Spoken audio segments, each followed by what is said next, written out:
Maligayang pakikinig sa isa na namang pag-aaral sa Mini Bible College. Ang pag-aaral na ito ay bahagi ng pagpapakilalang pag-aaral ng kasulatan. Sa 70 mga aralin, magkasama nating sinuri ang lumang tipan. Sinimulan na rin natin ang pagsusuri sa mga aklat ng bagong tipan. Inaanyayahan namin kayo na maging bahagi ng kapanapanabik na pag-aaral na ito habang pinagpapatuloy natin ang ating pagsusuri sa pinakamahalagang aklat sa buong mundo. Ngayong sandaling ito, titingnan natin kung papaanong tinukso si Jesucristo at kung papaano niya pinatunayan sa ating lahat na tayo ay kaya niyang iligtas at kaya din niyang ingatan tayong lahat. Ngayon, pakinggan natin ang ating guro para sa aralin sa sandaling ito sa programa na may bilang NTS ika-6 at pinamagatang ang mga krisis ng Kristo. Mula sa Mini Bible College, atin nang pakinggan ang mga turo ni Pastor Dick Woodward sa Saling Tagalog, na ihatid sa atin ni Pastor John Halig.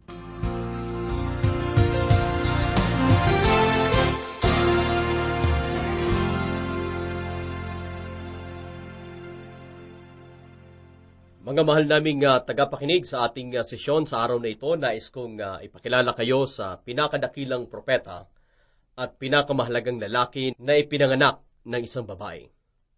Pakinggan po ninyo kung papaano ipinakilala ng bagong tipan ang dakilang lalaking ito. Basahin ko po at inyong pakinggan. Nang mga araw na iyon ay dumating si Juan Bautista na nangangaral sa ilang ng Judea na nagsasabi, "Magsisi kayo sapagkat malapit na ang kaharian ng langit."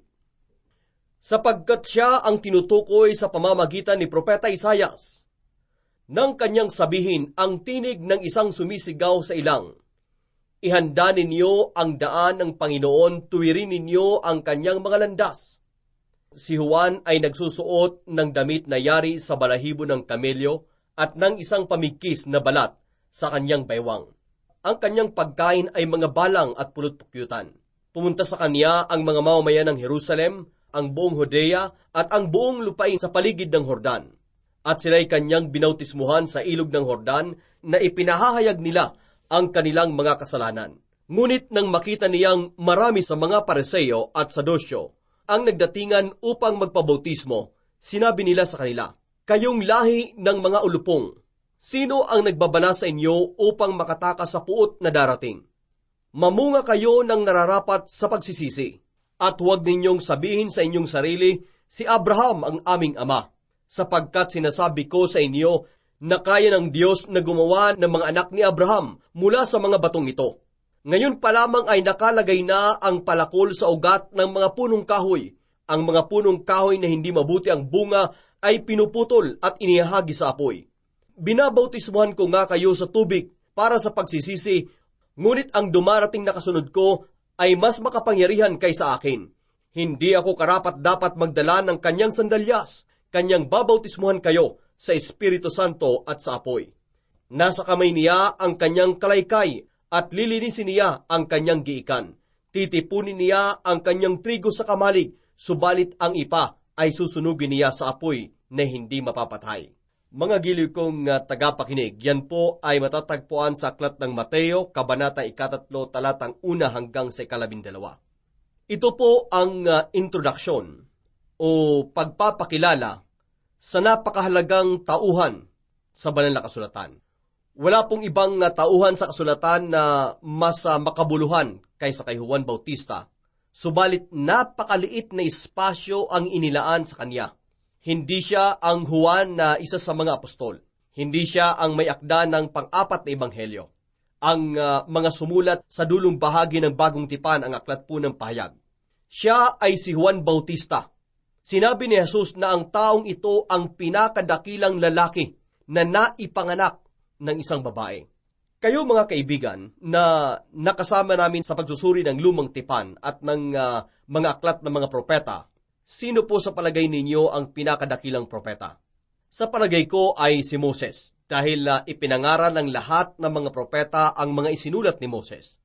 Datapwat ako ay naitama at napakitaan ng magandang halimbawa nang basahin ko ang Bagong Tipan Dahil sa paghahanap ko ng kasagutan sa tanong na ito, sinabi po ni Jesus na ang pinakadakilang propeta ay si Juan Bautista.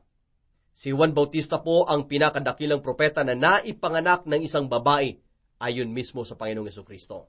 Ang buhay po ni Juan Bautista ay may kling na ilarawan dito po sa 4 na ebanghelyo. Ano ang kabuluhan ng kanyang buhay? Una po sa lahat, si Juan Bautista ay hindi lamang ang pinakadakilang propeta, siya rin ang kahuli-hulihan sa mga propeta. Ipinangaral po ng mga propeta na darating ang Mesyas. Aktual na itinuro po ni Juan Bautista ang taong naglalakad sa isang kalsada sa banal na lupain at sinabi niya, narito ang kordero ng Diyos na nag-aalis ng kasalanan ng sanlibutan. Yan po ay naitala sa Juan Kabanatang 1, talatang 29. Aktual po na naituro ni Juan Bautista ang Mesyas at sinabi po niya, hayon ang Mesyas. Siya ang tinutukoy ng mga propeta. Si Juan Bautista ang pinakahuli sa mga mesyanikong propeta na aktual at literal na nagpakilala sa bayan ng Diyos sa kanilang Mesyas. Si Juan Bautista ay siya ring pinakadakilang propeta sa diwang siya ang pinakadakilang mangaral sa lahat po ng mga propeta. Bago pumunta ang isang Billy Graham sa inyong lungsod, kailangan munang patunayan ninyong ang inyong lungsod ay sentro ng populasyon at pakikinggan siya ng mga tao kapag siya ay dumating. 2 taon bago siya pupunta sa inyong lungsod, magpapadala na siya ng kanyang mga tauhan upang tiyakin na ang pagtitipon ay dadaluhan ng mga tao. Ngunit kaibigan, nais kong bigyan mo ng pansin ang bagay na ito. Si Juan Bautista ay hindi nagpunta sa mga lungsod na sentro ng populasyon. Siya po ay nagpunta sa ilang, sa timog ng Jerusalem.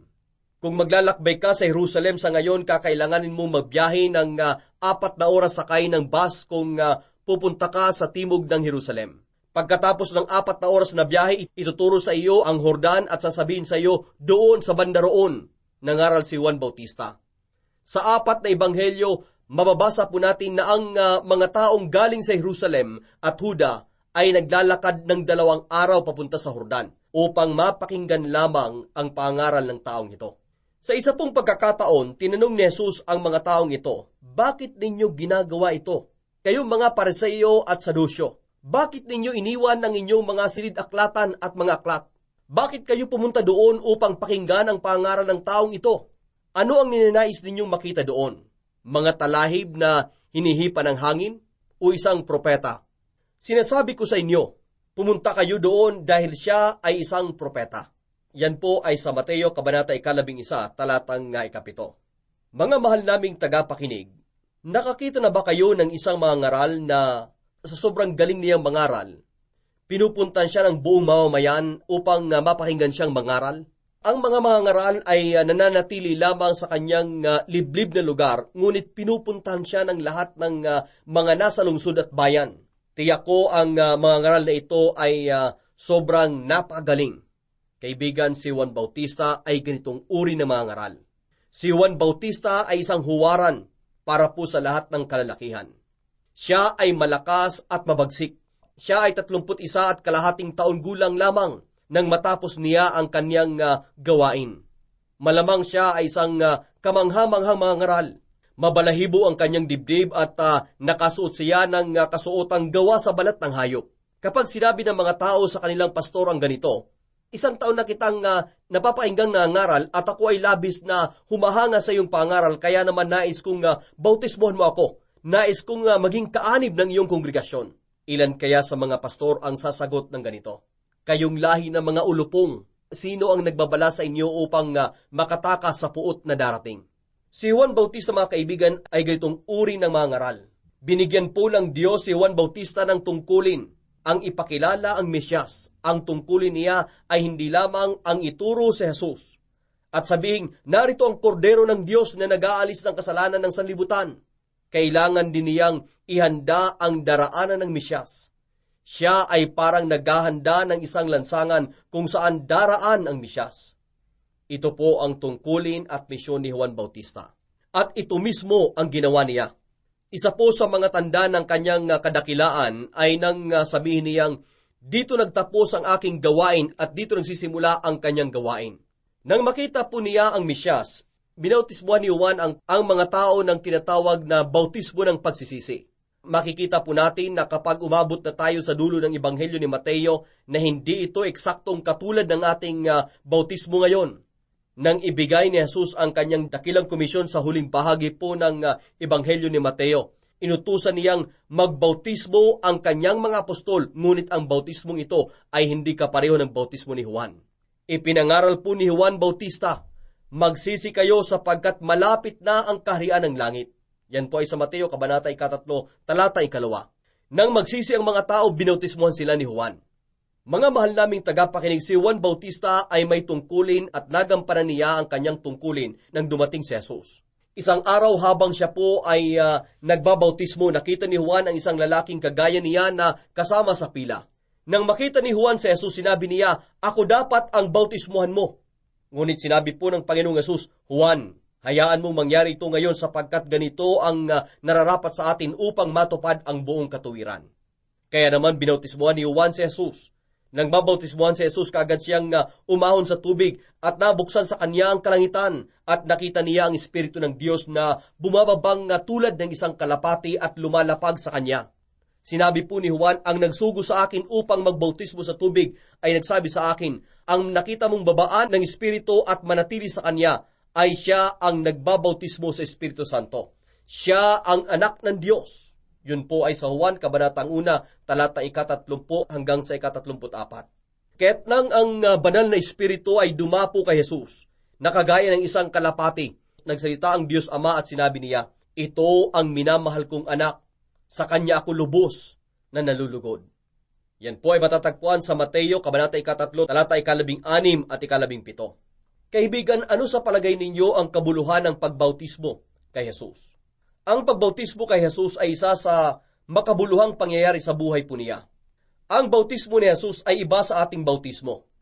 Ang bautismo kay Jesus ay ang seremonya ng pagpapasinaya o inaugurasyon ni Jesus sa kanyang pampublikong ministeryo. Mga kaibigan, bilang ilustrasyon, kapag ang isang tao ay nahalal na pangulo ng isang bansa, magkakaroon po ng seremonya ng inaugurasyon. Sa kanyang inaugurasyon, ang bagong pangulo ay nagbibigay ng isang talumpati. Gayon din naman, sinimulan ni Jesus ang kanyang ministeryo sa pamamagitan po ng isang inaugurasyon. Subalit, ang nagbigay ng talumpati o ang nagsalita ay ang makapangyarihang Diyos Ama. Napakaikli ng talumpati ng Ama, simpleng sinabi ng Diyos, ito ang minamahal kong anak, sa kanya ako lubos na nalulugod. Ito po ang talumpati sa inaugurasyon ni Jesus para po sa kanyang ministeryo. Magpatuloy po tayo. Gustong-gustong pag-usapan ng mga teologo ang tungkol sa bautismo ni Jesus. Madalas hindi nila sinasang-ayunan ang isa't isa. Ngunit huwag kayong mag-alala kung minsan kahit mga manggagamot ay hindi rin nagkakasundo. Maging ang mga politiko ay hindi rin nagkakasundo. Ang mga psikologo ay hindi rin nagkakaisa sa kanilang mga opinyon. At madalas walang mga taong nagkakasundo. Kaya huwag kayong mag-alala kung ang mga teologo ay hindi nagkakasundo o kaya ay nagkakaisa sa kanilang paniniwala. Sinasabi po ng ilan na nang mabautismuhan si Jesus, hinawi ng Diyos ang tabing at ipinakita sa atin ang pagpapahid na nasa buhay na ni Jesus. Si Jesus ay Diyos na kasama natin. Ngayon, kailan naging Diyos na kasama natin si Jesus? Saan nagtatapos ang pagiging tao ni Jesus? At nagsisimula ang kanyang pagkadiyos. Siya po ay totoong tao at siya rin ay totoong Diyos. Ang kabuluhan ng bautismo ni Jesus ay ito. Ito ang kanyang inaugurasyon sa ministeryo. Sisimulan na ni Jesus ang kanyang 3 taong pampublikong ministeryo na binabanggit sa mga tala ng Ebanghelyo. Ang 3 taong ministeryo ni Jesus ay nagsimula sa kanyang pagkakabautismo. Ngayon, ang bautismo ni Jesus ay sinundan ng isa pang makabuluhang pangyayari sa buhay po ni Kristo. Siya ay nagtungo sa ilang at siya ay tinukso ng dyablo. Mababasa po natin na dinala siya ng Espiritu sa ilang. Hindi siya dinala ng dyablo sa ilang. Dinala siya ng Espiritu sa ilang at doon niya nakaharap si Satanas. Sa ilang ay tinukso siya ng dyablo ng 3 beses. Tinukso siya ng dyablo sa 3 antas. Una sa lahat, lumapit sa kanya ang dyablo at sinabi nito, kung ikaw ang anak ng Diyos, ipag-utos mo na ang mga batong ito ay maging tinapay. Ngunit ano po ang sagot ni Jesus?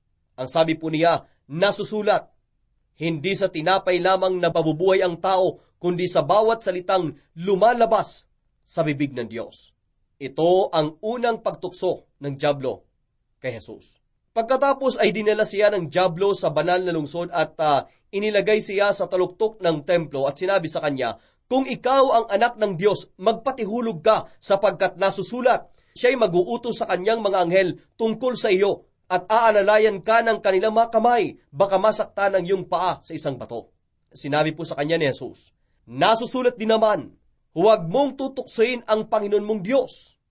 Ito po ang pangalawang pagtukso kay Jesus. Muli dinala siya ng dyablo sa isang napakataas na bundok at ipinakita sa kanya ang lahat ng mga kaharian sa sanlibutan at ang karangyaan ng mga ito. At sinabi niya sa kanya, ang lahat ng mga ito ay ibibigay ko sa iyo kung ikaw ay magpapatira pa at sasamba sa akin.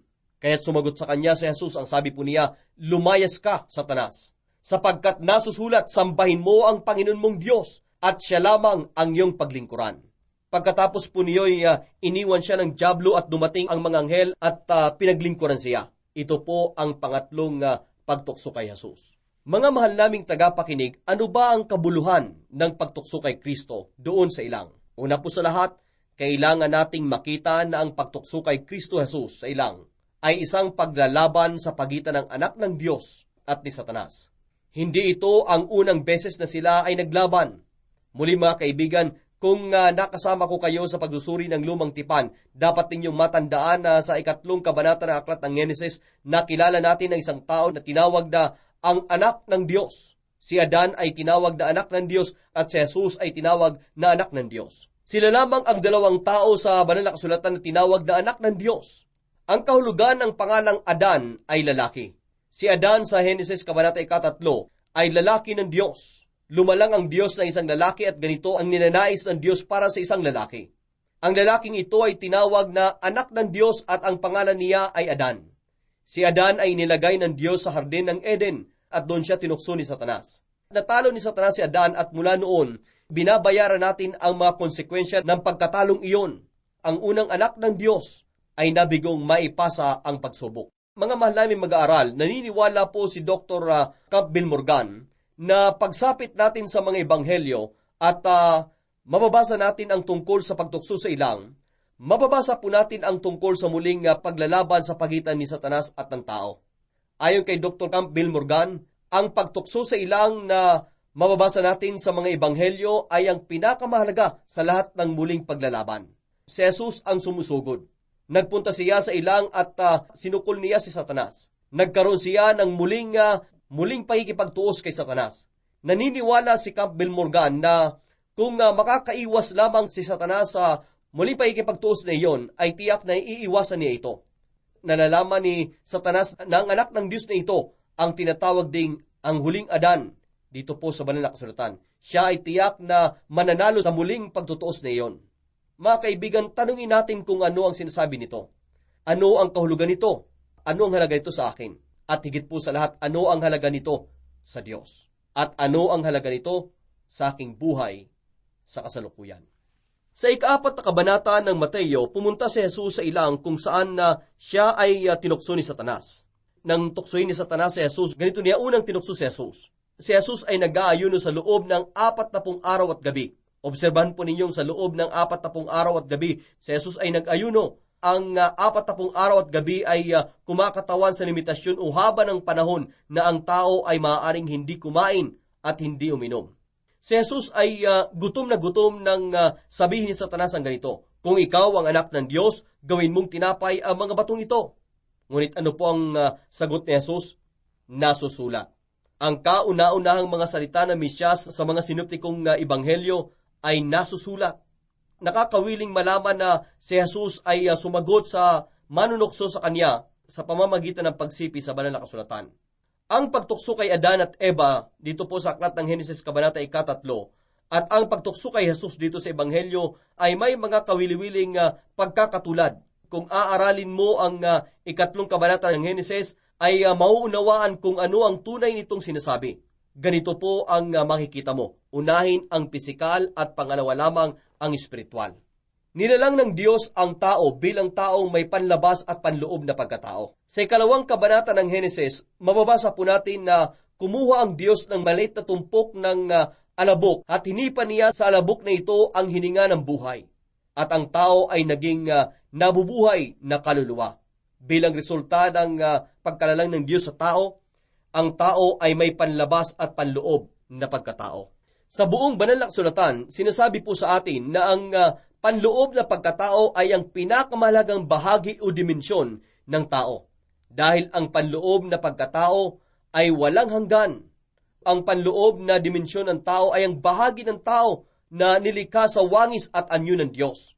Kaya naman paulit-ulit na sinasabi sa tao ng banal na kasulatan na pahalagahan niya ang panloob na pagkatao. Inutusan siyang pahalagahan niya ang panloob na pagkatao, ang espiritual na pagkatao kaysa sa pisikal na panlabas na pagkatao. Ang diwa po ng unang pagkatao kay Kristo ay kapareho ng pagtukso kay Adan at Eva doon po sa aklat ng Henesis.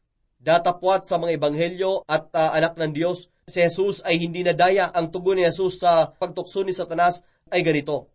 Nasusulat, kung nais talaga ng tao ang mabuhay, huwag siyang mabuhay lamang sa pamamagitan ng tinapay. Kung nais talaga niyang mabuhay, lumapit siya sa salita ng Diyos. At unawain at sundin ito, at siya ay mabubuhay. Mga mahal naming tagapakinig, nais ko pong pakinggan po natin ang pagtukso ni Satanas kay Adan at Eva, na mababasa po sa aklat ng Henesis, kabanata 3. Sa kabanatang ito, tinanong ni Satanas, sinabi ba ng Diyos lumapit si Adan at Eva? Oo, sinabi ng Diyos. Sumagot si Adan at Eva, oo, sinabi ng Diyos. Kaya't sumagot naman si Satanas sa pagsasabing, hindi totoo yan. Kita mo kaibigan, pinagdudahan ang salita ng Diyos. Hinamon ito at hindi ito sinunod. Kaya naman ang tao ay bumagsak sa kasalanan dahil nag-aalinlangan siya sa salita ng Diyos. At ang isyu po dito, kung nais mong mabuhay, sasabihin sa iyo ng salita ng Diyos kung papaano mabubuhay. Ano ang dahilan kung bakit sinabi nating ang kasulatan ay tungkol sa buhay at tutulungan ka ng buhay upang maunawaan ang kasulatan? Habang mas nauunawaan mo ang banal na kasulatan, mas lalo mong mauunawaan ang buhay. Habang mas nauunawaan mo ang buhay, mas lalo mong mauunawaan ang kasulatan. Nagbibigay liwanag sa isa't isa ang banal na kasulatan at maging sa buhay po natin. Layunin ng Diyos ng kasulatan, ang tayo ay mabuhay. Ganito sinagot ni Jesus ang unang pagtukso sa Kanya. Ngunit si Jesus ay may hamon. Siya ay pinanganak ng isang babae. Siya ay nabubuhay sa maliit na lugar na tinawag na Nazaret at kilala siya ng mga tao. Isang araw bumangon siya at sinabi niya, ako ang Diyos na kasama ninyo. Mukha akong tao, ngunit hindi lamang ako isang tao. Ako ay Diyos na nagkatawang tao. Ipalagay po nating ilapitan ka ng iyong kapatid at sinabi niya sa iyo, ako ay may magandang balita para sa iyo. 30 taon ko na itong kinikimkim, ngunit ngayon nais kong sabihin ito sa iyo. Ako ay Diyos. Marahil mapapaiyak ka at pupuntahan mo ang iyong pastor. Dadalhin mo ang iyong kapatid sa ospital ng may karamdaman sa pag-iisip. Maaaring sabihin mong, ang kawawa kong kapatid, nasiraan na siya ng bait. Mga kaibigan, hinarap ni Jesus ang hamong ito. Paano niya sasabihin sa mga tao na siya ay Diyos? Sa atin pong pagpapatuloy, ganito tinukso ni Satanas si Jesus sa pangalawang pagkakataon. Sinabi ni Satanas, sasabihin ko sa iyo kung ano ang gagawin mo. Pumunta ka sa templo at umakyat ka sa pinakamataas na bahagi ng templo. Tumayo ka sa pinakataluktok ng templo at makukuha mo ang atensyon ng maraming tao. Sinabi po ni Satanas, umakyat ka sa pinakamataas na bahagi ng templo at kapag naipon na ang mga tao, tumalon ka. Bago ka bumagsak sa lupa, sinasabi ng banal na kasulatan, siya'y mag-uutos sa kanyang mga anghel tungkol sa iyo at aalalayan ka ng kanilang mga kamay. Baka masaktan ang iyong paa sa isang bato. Pansinin mong kaya din ni Satanas ang sumipi ng banal na kasulatan.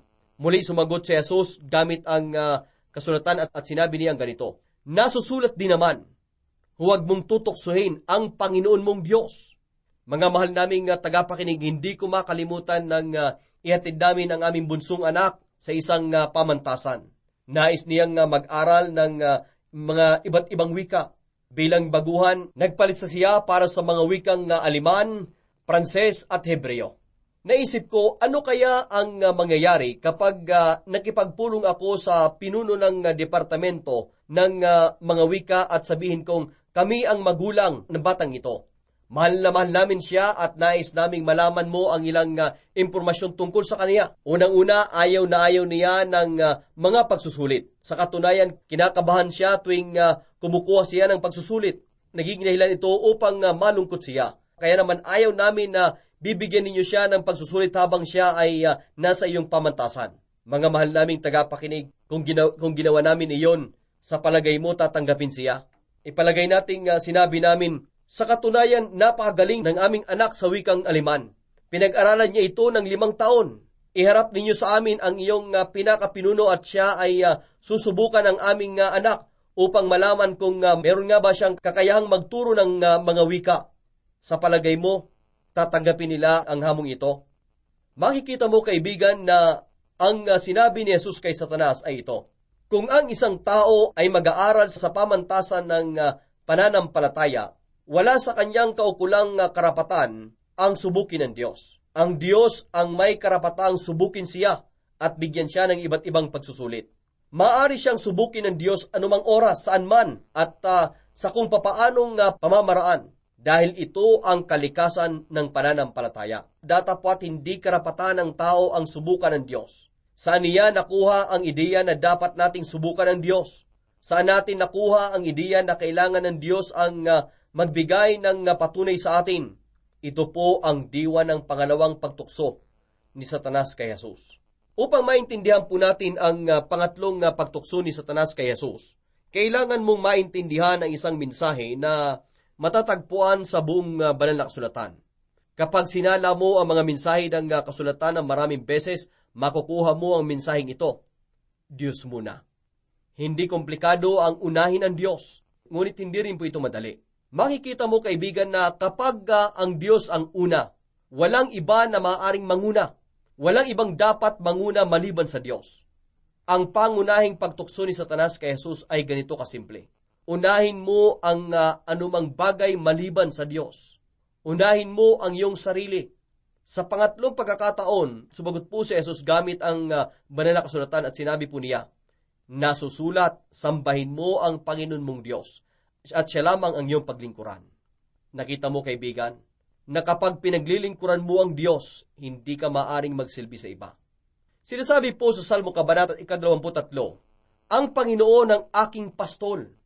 Kung ang Panginoon ang aking pastol, hindi maaring magkaroon pa ako ng ibang pastol. Hindi maaring maging pastol ko ang aking asawa o ang aking mga magulang. Ngayon, kung ako ay 7 taong gulang, ang aking mga magulang ang aking pastol. Datapwat kung ako ay 28 taong gulang na, o kaya ay 40 taong gulang na, at sinasabi sa akin ng aking mga magulang, huwag kang maging isang misyonaryo o pumasok sa ministeryo. Dapat kong tanungin ang aking sarili, sino ba ang aking pastol? Ang Diyos ba ang aking pastol o ang aking mga magulang? Makikita mong binibigyang diin ito sa mga turo ni Jesus. Siya lamang ang dapat mong pagsilbihan habang binabasa po natin at pinapag-aralan ang mga ebanghelyo.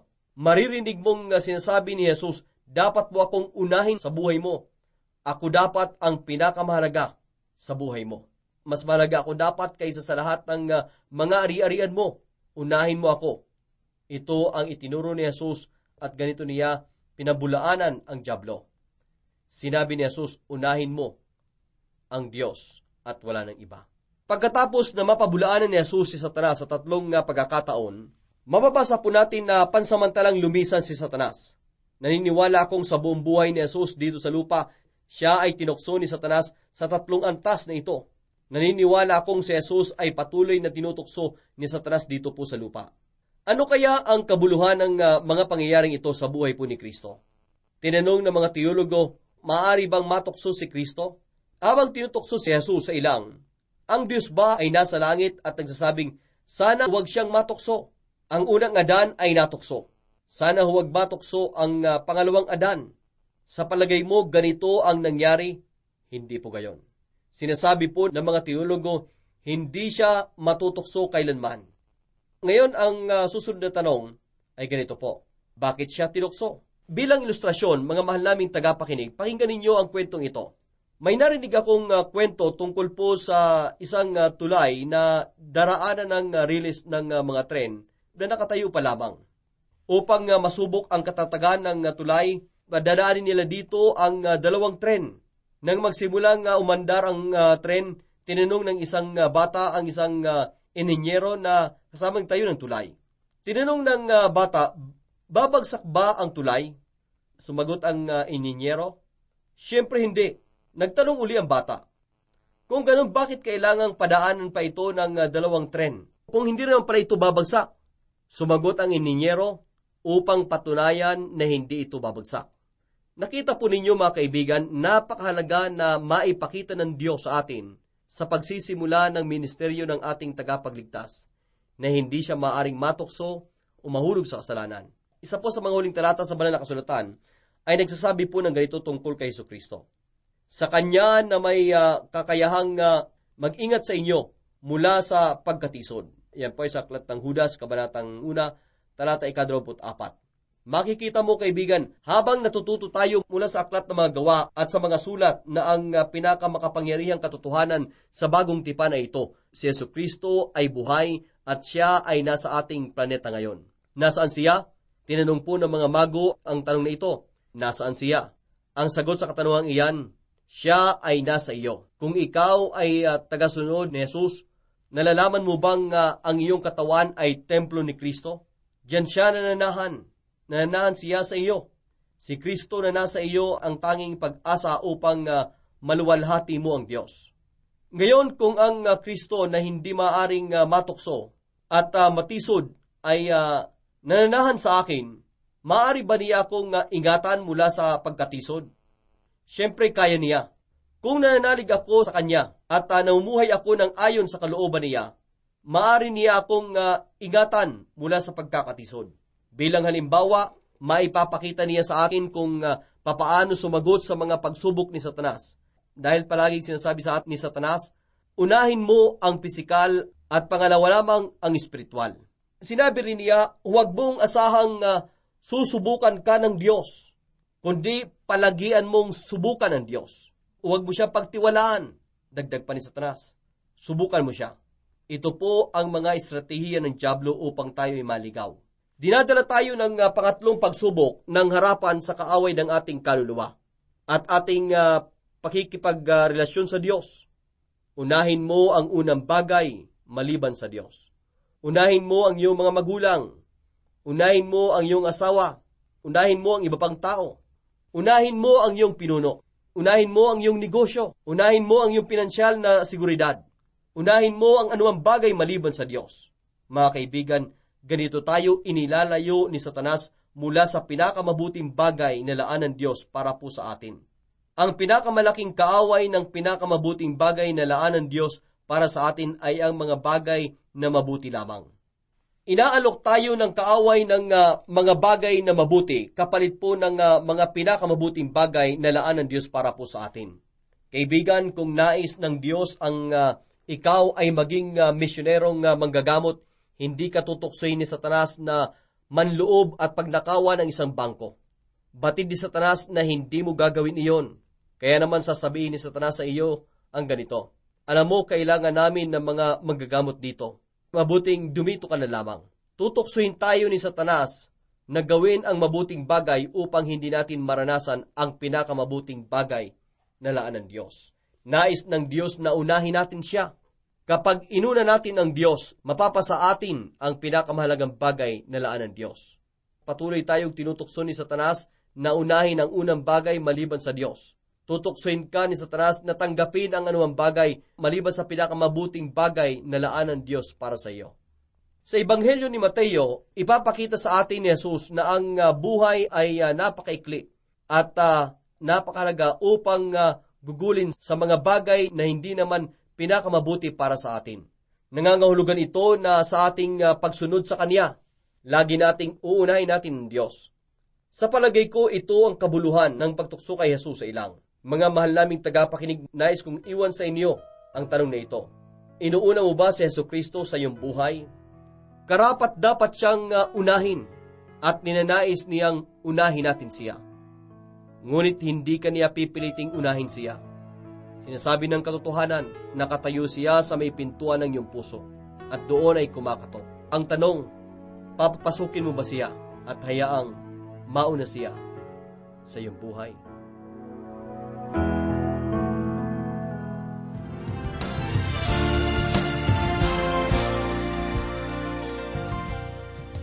Mahal naming mag-aaral, dalangin naming unahin mo siya sa iyong buhay at makatulong nawa sa iyo ang mga araling ito upang lumakas ang iyong pananampalataya.